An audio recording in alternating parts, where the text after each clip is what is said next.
हाँ, नमस्कार। बहुजन संवाद में आपका स्वागत है। आज है 14 सितंबर। 14 सितंबर मतलब हिंदी दिवस। हमारे देश में बहुत सारी भाषाएं हैं, बहुविध हमारा देश है। नाना प्रकार की संस्कृतियां, नाना प्रकार की भाषा, नाना प्रकार की बोलियां, लेकिन वो सबको बांध करके एकजुट रखने ही हमारे देश की खूबसूरती है।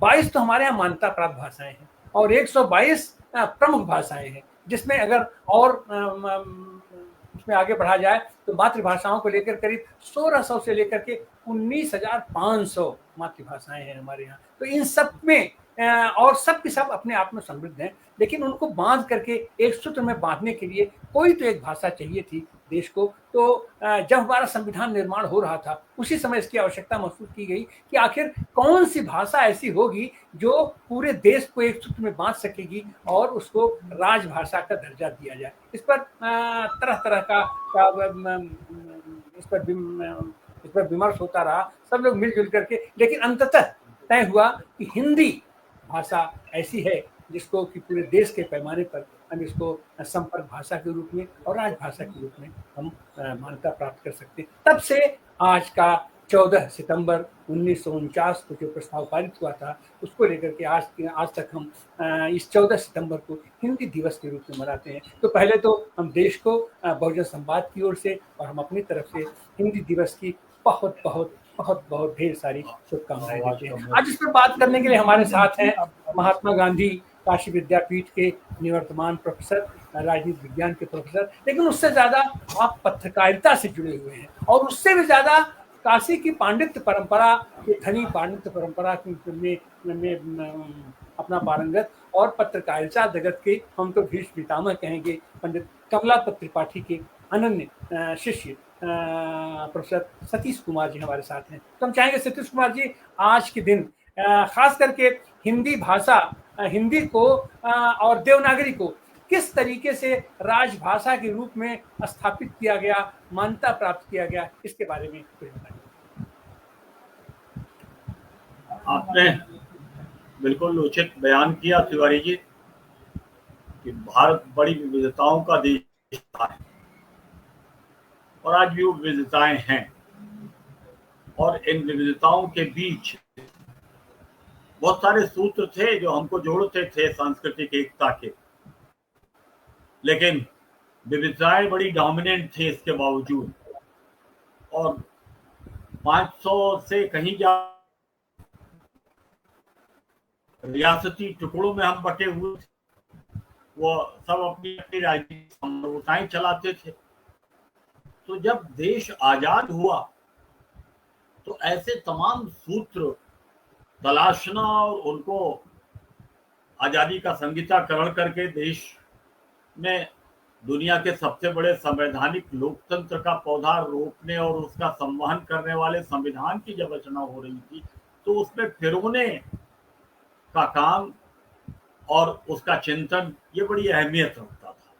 भाषा भी जैसा आपने कहा कि वो जोड़ने का काम करती है और कोई एक ऐसी मान्य सर्वमान्य भाषा हो सके जो सबको जोड़े, तो ये एक गंभीर विषय था। 2 दिन तक इस पर 13 और 14 तारीख को 1949 में सितंबर के महीने में बहस चली थी संविधान सभा में और अल्टीमेटली 1949 में आज की तारीख में 14 सितंबर की तारीख में हिंदी को राष्ट्रभाषा बनाने का प्रस्ताव पारित हुआ था। लेकिन उससे पहले संभवतः 12 तारीख रही होगी,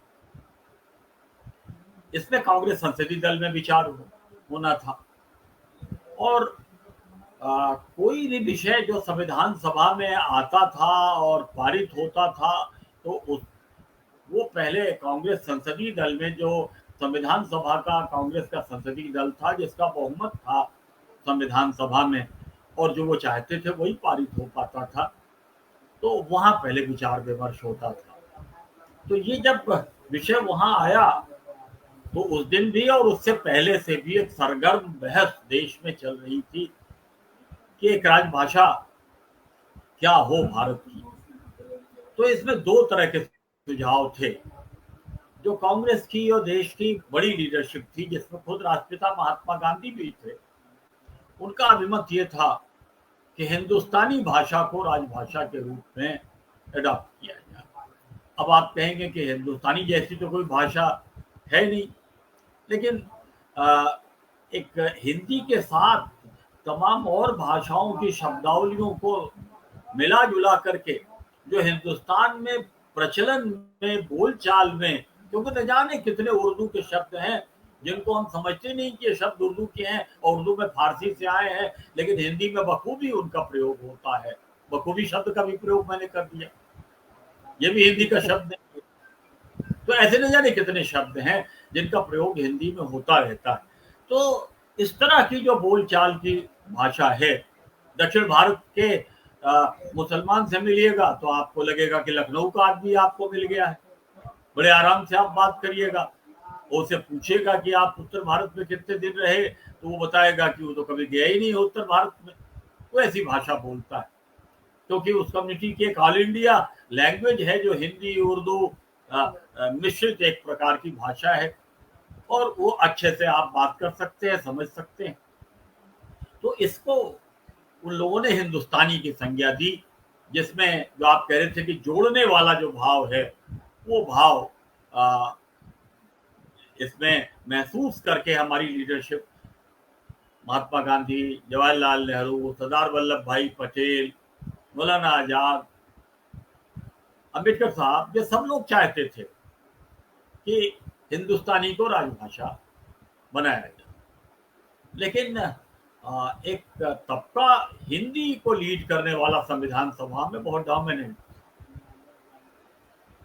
तो वो कहता था कि साहब हिंदी को राष्ट्रभाषा बनाइए, और जो आप चाहते हैं हिंदुस्तानी, तो वो सब प्रचलन में है ही है, तो दिक्कत क्या है, फिर हिंदी राष्ट्रभाषा रहे। हिंदुस्तानी जैसी कोई भाषा का वजूद तो है नहीं, तो जो आपकी भावना है उसको तो हिंदी भी कैरी करेगी। तो हिंदी को राष्ट्रभाषा बनाने की जो लीडरशिप थी, उसमें सबसे बड़ा नाम था प्रयागराज के राजर्षि पुरुषोत्तम दास टंडन का, जबलपुर के सेठ गोविंद दास का, काशी से पंडित कमलापत त्रिपाठी का, या फिर एक प्रसिद्ध साहित्यकार हिंदी के बालकृष्ण शर्मा नवीन।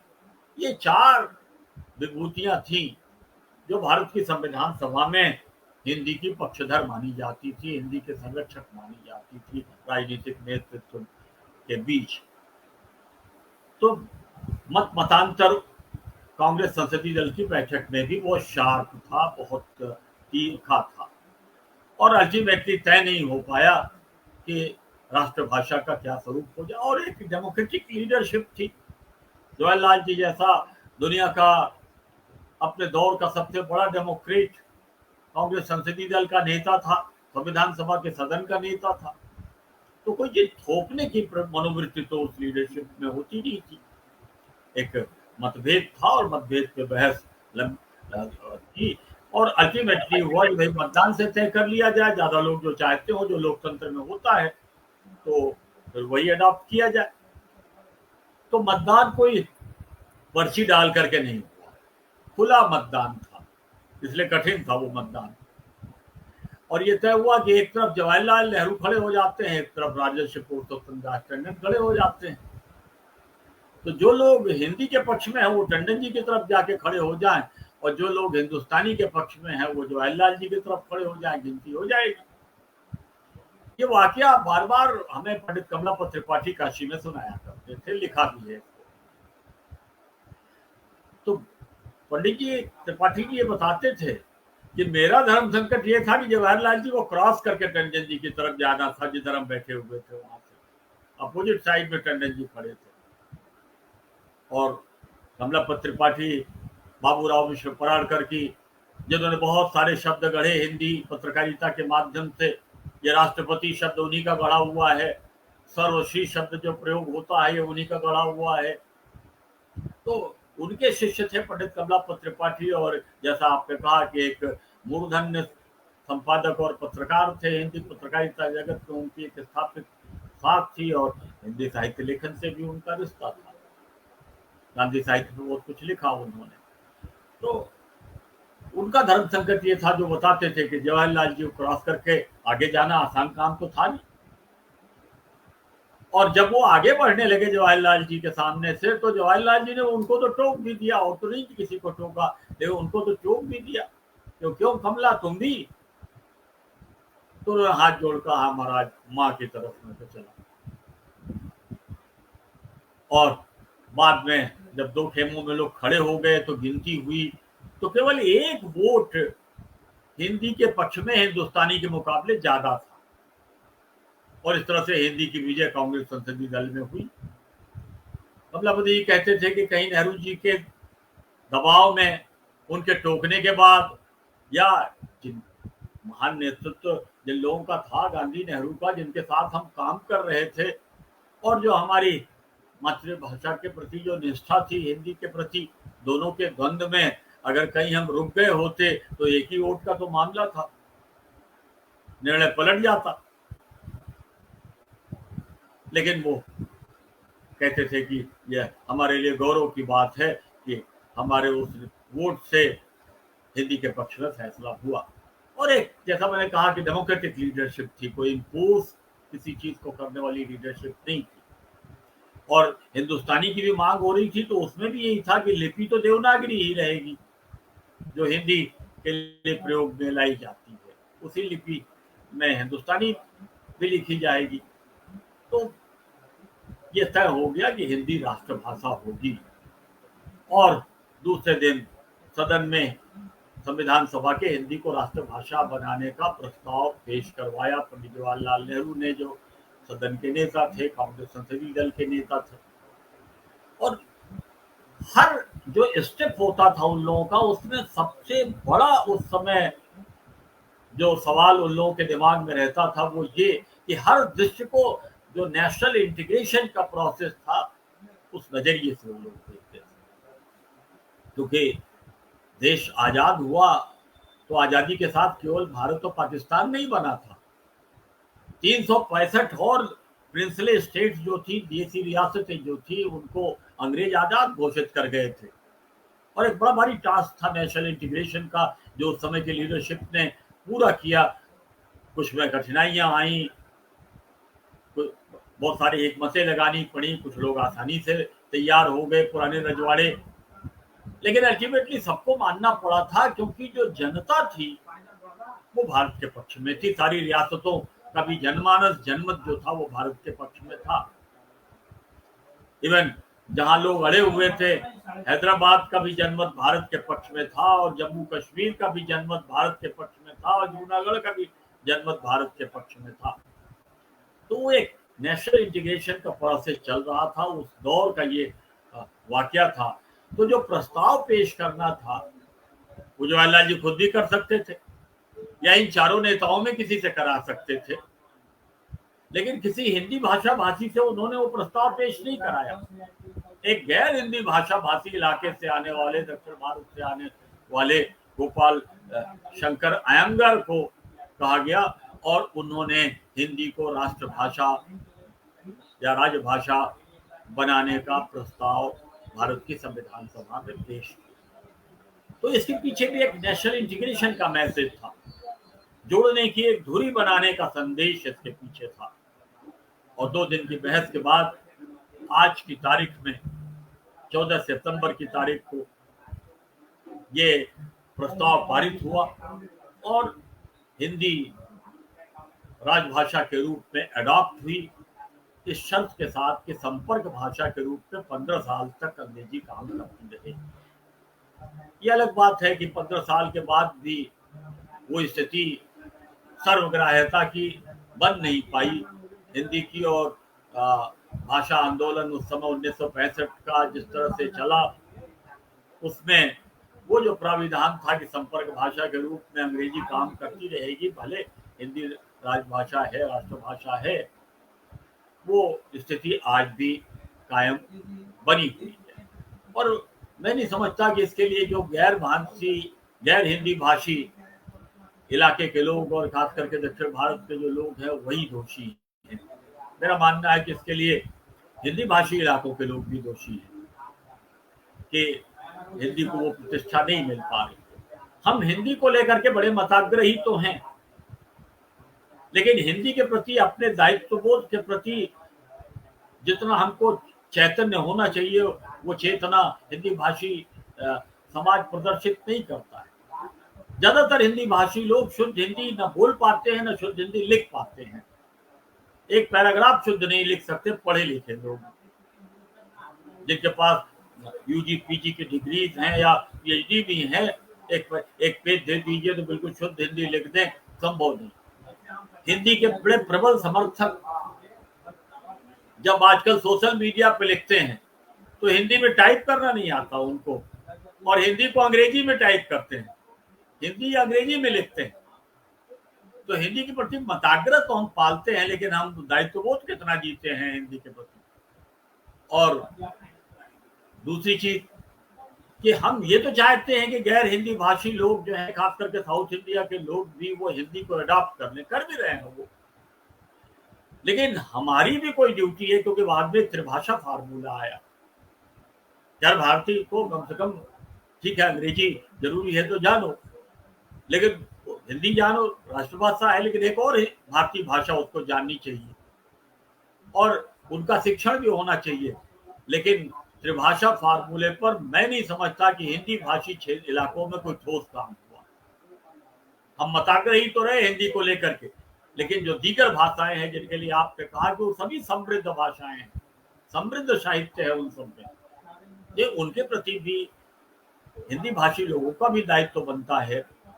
केवल उन्हीं का दायित्व नहीं बनता कि वो हिंदी सीखे, वो तो सीखा भी है उन्होंने, समझने भी लगे हैं, कमोबेश बोलने भी लगे हैं। क्योंकि मैं बहुत ज्यादा दक्षिण भारत की यात्राएं मैंने नहीं की हैं, लेकिन जब भी गया हूँ तो मैंने देखा है कि जहाँ अंग्रेजी से काम नहीं चलता, वहां दक्षिण भारत में हिंदी से काम चल जाता है। और जब मैं कभी 80 के दशक में पहली बार बेंगलोर गया था और 10-15 दिन रहा, मैं मैसूर भी गया, तो वहां मैंने उस समय देखा था कि 2 बड़े सेतु हैं जो उस इलाके को जोड़ते हैं हिंदी से। एक तो जैसा मैंने आपको संदर्भवश जिक्र किया था, दक्षिण भारत का मुसलमान सबसे बड़ा सेतु है। क्योंकि मैंने आपसे कहा कि कई लोगों से मैंने पूछा कि आप उत्तर भारत में कहाँ रहे, बोले मैं तो कभी गया ही नहीं, मैं तो यहीं पैदा हुआ। लेकिन बात ऐसे करते थे जैसे लखनऊ का आदमी बात कर रहा है, सब समझ में आता था, हमारा उनको, उनका मुझे, वो वही हिंदुस्तानी जैसी हिंदी बोलते थे। ऐसा भी नहीं था कि बड़ी क्लिष्ट उर्दू के शब्द सारे पिरो के बोलते थे। जैसे हिंदी वाले बहुत क्लिष्ट बोले तो हिंदी वालों को ही नहीं समझ में आता है, बहुत सारे शब्दों के अर्थ पूछने पड़ते हैं कि इसका क्या मतलब है। संस्कृत क्लिष्ट बहुत हिंदी बोली जाए तो दूसरा जो सेतु मुझे समझ में उस समय आया, वो आया हिंदी सिनेमा। मैंने शोले पिक्चर को उस समय ब्लैक होते हुए टिकट उसका देखा मैसूर में। हिंदी सिनेमा भी एक बड़ा सेतु था जो जोड़ता था। और उसके बाद जो तीसरा उस समय इमर्ज करने लग गया था, वो था नेशनल मीडिया। तब इतने चैनल नहीं थे, दूरदर्शन ही मुख्य चैनल था और उसके राष्ट्रीय समाचार आते थे। लेकिन जब राष्ट्रीय समाचार आते थे तो वो जगह जगह गेस्ट हाउस में भी, दूसरी जगहों पे भी आवाज टकराती रहती थी हिंदी में समाचार वाचन की। तो मीडिया, और अब एक चौथा डायमेंशन आ गया है, वो है मार्केट। बाजार में भी हिंदी को बढ़ावा दिया है। उस समय मुझे याद है कि रामकृष्ण हेगड़े जी जो मेरी संस्था काशी विद्यापीठ के विद्यार्थी रहे, वहीं से उन्होंने शास्त्री की डिग्री ली थी। शास्त्री की डिग्री को हर जगह मान्यता होती नहीं थी, जबकि लाल बहादुर शास्त्री के पास भी वही डिग्री थी, कमलापत त्रिपाठी के पास भी वही डिग्री थी, भोला पासवान शास्त्री के पास भी वही डिग्री थी, राम सुभग सिंह के पास भी वही डिग्री थी, अलगूराज शास्त्री के पास भी वही डिग्री थी। बहुत सारे राष्ट्रीय महत्व के लोग थे जिनके पास काशी विद्यापीठ की ग्रेजुएशन की शास्त्री डिग्री हुआ था। लेकिन आचार्य नरेंद्र देव जब 47 में आजादी के बाद उन्होंने काशी विद्यापीठ छोड़ा तो जवाहरलाल जी उनको लखनऊ यूनिवर्सिटी का वाइस चांसलर बनवा दिया, और बाद में तो 50 के दशक में बनारस हिंदू यूनिवर्सिटी का बना दिया। अपोजिशन का बड़ा लीडर, और उसे प्रधानमंत्री वाइस चांसलर बनवाता था विश्वविद्यालयों का। तो वो जब लखनऊ यूनिवर्सिटी के वाइस चांसलर हुए तो काशी विद्यापीठ की शास्त्रीय डिग्री को लखनऊ यूनिवर्सिटी ने समतुल्यता की मान्यता, एक्विवेलेंस की मान्यता दे दी। और काशी विद्यापीठ से निकले हुए जो समय स्नातक थे उनको लखनऊ यूनिवर्सिटी में स्नातकोत्तर कक्षाओं में दाखिला मिलने लग गया। तो रामकृष्ण हेगड़े ने भी शास्त्री करने के बाद लखनऊ विश्वविद्यालय से स्नातकोत्तर डिग्री ली थी, और शायद लॉ की भी डिग्री ली थी, क्योंकि तब पीजी और लॉ एक साथ करना संभव था। हमारे चाचा जी ने भी लखनऊ यूनिवर्सिटी से किया था, शंकर दयाल शर्मा वहाँ लॉ पढ़ाया करते थे उनको।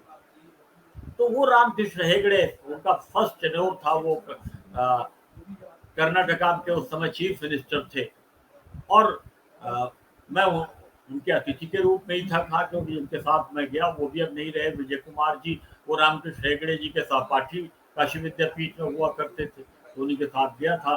तो जो कुमार टोपा गवर्नमेंट गेस्ट हाउस था उसी में हम लोग रुके थे। तो एक दिन हम लोग यात्रा के लिए मैसूर गए घूमने। तो जब मैसूर जा रहा था मैं, तो रास्ते में एक चीज ने मुझे अट्रैक्ट किया। 10-15 किलोमीटर चलने के बाद मेरी दृष्टि उधर चली गई, और वो था कि पहला माइलस्टोन, उसमें कन्नड़ में लिखा हुआ है, जो समझ में नहीं आता था मुझे, लेकिन समझते थे कि ये मैसूर के लिए लिखा हुआ है कि मैसूर इतने किलोमीटर। सेकेंड, उसके बाद वाला माइलस्टोन आता था तो उसमें लिखा होता था अंग्रेजी में मैसूर इतने किलोमीटर, और थर्ड में केवल हिंदी में लिखा हुआ था मैसूर इतने किलोमीटर। फिर फोर्थ में कन्नड़ में, फिफ्थ में अंग्रेजी में, और सिक्स्थ में हिंदी में। तो बाद में एक मीटिंग में मिलने का मौका मिला रामकृष्ण हेगड़े जी से, तो मैंने कहा कि साहब हम लोग यहाँ तो ऐसा कुछ दिखाई नहीं देता उत्तर भारत में, लेकिन आपके यहाँ कुछ तो काम हुआ है त्रिभाषा फार्मूले पे, मुझे रोड के माइलस्टोन इस प्रकार के दिखाई दिए। तो हंसने लगे, बोले ये तो काम उस समय ही हम लोगों ने कर लिया था, 50s में ही कर लिया या 60s में कर लिया, पहले काफी पहले कर लिया एक। तो हम बहुत आग्रही हिंदी भाषी लोग हिंदी के प्रति हैं, लेकिन हिंदी को शुद्धता के साथ लिखना, पढ़ना, उसका प्रयोग करना, उसमें भी हमारे में कमी है। और दूसरी भारतीय भाषाओं के प्रति संवेदनशील होना, उनके प्रति उत्तरदायित्व भी महसूस करना, उन्हें जानने समझने की भावना अपने भीतर जागृत करना, ये भाव हम लोग नहीं प्रदर्शित कर पाते हैं। ये एक बड़ा संकट है हिंदी भाषा और उसके समर्थन को लेकर। एक और वाक्य याद आता है, पंडित कमलापत त्रिपाठी काशी के थे, ठसके से भोजपुरी बोलते थे। भोजपुरी स्थानीय भाषा है और साहित्य भी है, भोजपुरी ब्रज में भी है, अवधी में भी है, मैथिल में भी है, तमाम क्षेत्रीय भाषाओं या बोलियों में है, या इन भाषाओं को तो आप उपभाषाएं कह सकते हैं हिंदी की। तो ऐसी सभी उपभाषाओं के जो कि हमारी निष्ठाएं जो है उनकी डिफरेंट लेयर्स होती हैं।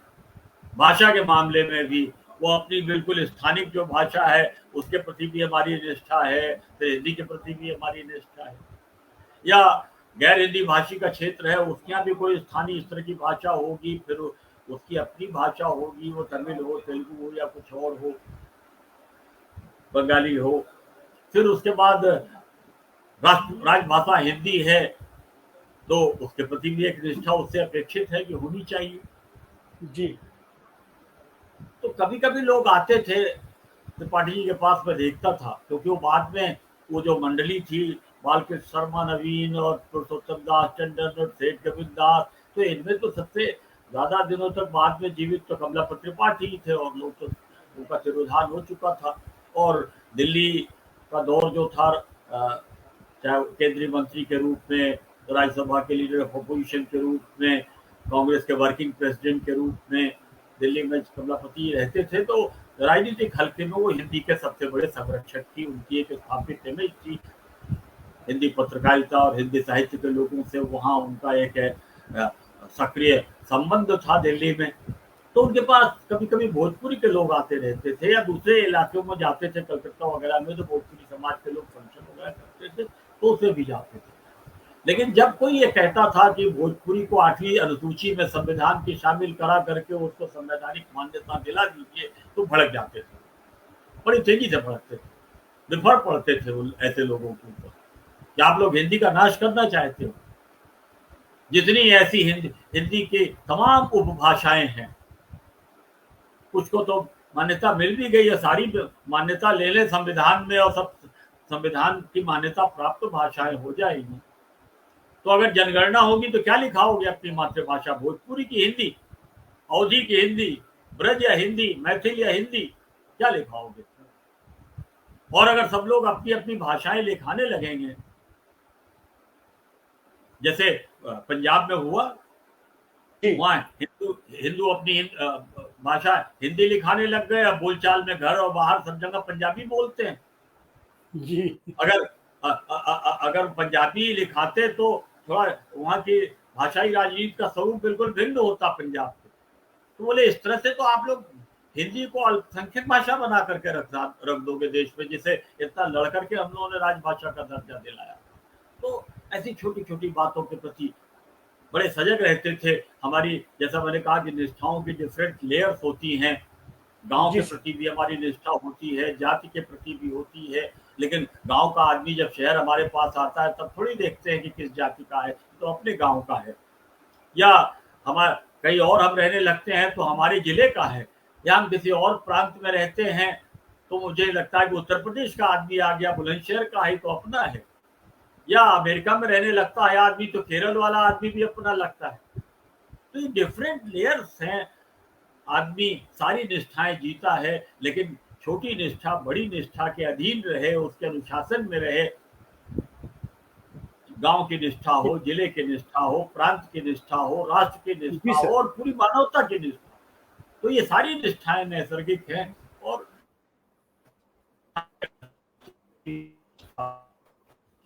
जी सर, तो आज हिंदी दिवस पर आज हिंदी दिवस पर हमने चर्चा किया हिंदी भाषा को लेकर के, और उसमें दुखद प्रसंग ये है कि जो अपने आप को हिंदी भाषी लोग कहते हैं उनकी जिम्मेदारी ज्यादा बनती है, लेकिन वही ज्यादा लापरवाह है हिंदी भाषा के प्रति, हिंदी की समृद्धता के प्रति, हिंदी की शुद्धता के प्रति, हिंदी के प्रचार प्रसार के प्रति। ये लोग जब तक सबको मिला करके नहीं लिया जाए, हिंदी भाषा को समन्वय की भाषा उसको बनाया गया था, तो ये ज्यादा जिम्मेदारी बनती है हिंदी भाषियों की, हिंदी भाषा क्षेत्र की, कि पूरे देश की अन्य भाषाओं को भी सम्मान देते हुए हम किस तरीके से बांध करके ले चलें और एक दूसरे में मोहब्बत के साथ, प्यार के साथ हम अपने भावनाओं का हम संप्रेषण कर सकें। तो आज के दिन हम हिंदी दिवस पर इसी आशा और विश्वास के साथ हम आप सबको एक बार फिर शुभकामना देते हैं कि हिंदी समृद्ध से समृद्धतम होती जाएगी, लेकिन और भी जो हमारी भाषाएं हैं उन भाषाओं के भी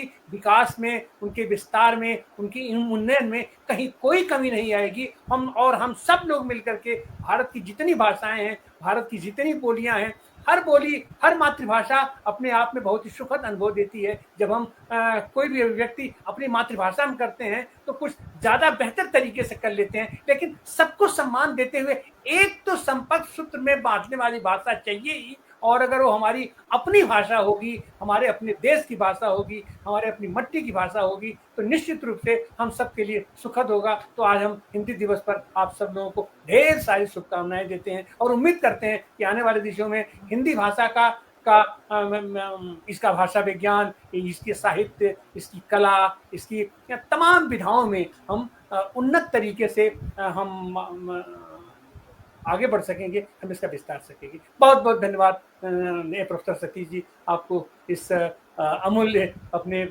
निजी संस्मरण साझा करने के लिए और आज के दिन हमारे साथ आने के लिए। भोजन संवाद पर हमारा ऐसा प्रयास निरंतर जारी।